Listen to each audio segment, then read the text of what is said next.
Chapter 6. A low-pitched hum sounding on and off, an alarm waking him from his sleep.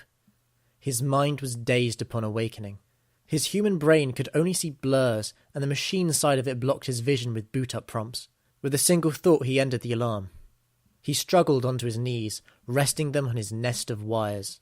When looking forward, he had to look away, covering his sight with his hands, and grunted in discomfort. The wall of light blue screens were far too bright for him, their great blue haze periodically interrupted with red error messages.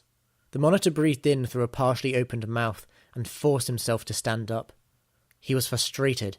He enjoyed his rest, but to be woken up by a problem immediately thrusting itself upon him while thousands of other issues remain, only for him alone to fix, was a pain the biological side of him wanted to scream for.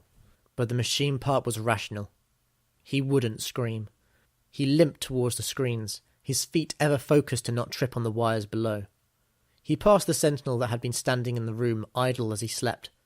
For a brief moment he wondered if he should make the sentinel carry him, but he decided not to. He had to learn to walk with confidence sooner rather than later. At least if he fell over in this room, the wires would cushion his fall, instead of cold steel and rough concrete. He reached the screens, but he did not intend to stand while he worked. With a single thought, a hole in the ceiling opened, and from it descended an unfolding metal contraption, the upper two-thirds covered in thick, durable cables and cogs to allow movement in all directions, and the bottom third an inward curved large plate lined with padding. At a glance, it would appear to be an oversized spoon. To the monitor, it was a chair. As the chair began to stop 2 feet off the floor behind the monitor, it made a clunking sound as the pistons reached their limit. The monitor moved back to sit down, his hands pulling his cloak forward and then wrapping it around himself once he was seated. Now he could examine the screens and see what had woken him. He looked up at the screens above him with a blank face. It reported casualties. Something he wasn't expecting. Casualties for what exactly, he asked himself. Again, with a single thought and without movement of his hands, he was able to control the machines around him to see both on the screens and in his headpiece. The casualties came from a scouting party.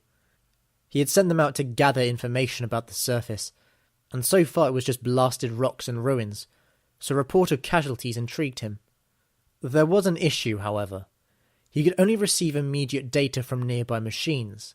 The casualties were reported from a scouting party over 1,000 miles away, far out of his range of control. He did try to counteract this by giving the standing order to the scouts to place down signal boosters in good positions, to boost connection that could in effect create a network that the monitor could receive and transfer enough data through to coordinate and grow. But this data was limited. Very limited. It was through the signal booster system that he was told he received casualties, but he had no idea how many casualties, or what caused them. Curiosity had taken over him.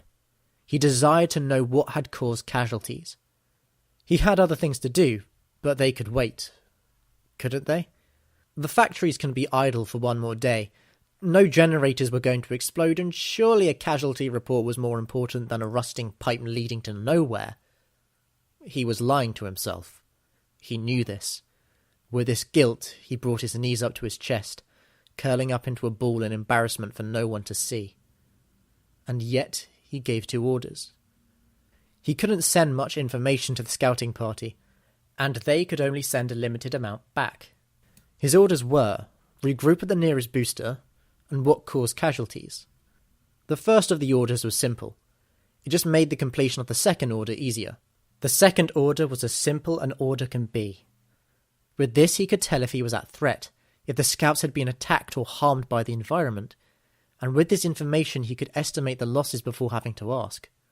It would take some time for the order and its response to be complete, so with the justification that he was waiting for the scouts' response, he stayed in a curled-up ball and waited, going into a light hibernation-like state. A few hours had passed, and once more he awoke from his sleep to be disturbed by an alarm. It was less obnoxious, as its meaning was to show that a message via the signal boosters had arrived. He loosened his legs back to the floor and examined the message on the screens on the wall. It was an image and nothing else. This didn't bother the monitor. Words are more useful in detail, but the image could get more information across down the boosters. It took a moment for him to figure out what he was looking at. At first he realised that the picture was taken from the point of view of a sentinel, not a scout. This was pretty obvious, since how else would the image be taken at such a height? But everything was blurry, as if the sentinel was moving too much to take a proper image. The quality was degraded with the telltale signs the sentinel had transmitted this image to another machine. This could only mean the sentinel was a casualty. Great. That's another sentinel to replace, the monitor thought. Those things were hard to make, and he wasn't going to build any of them anytime soon. However, it was the colour that puzzled the monitor the most. No shapes could be made out, but the colour was distinctive, contrasting against the grey of the world and the blue on the screens. Thus is the nature of dark gold and red. But upon realising this, a single image flashed across his mind.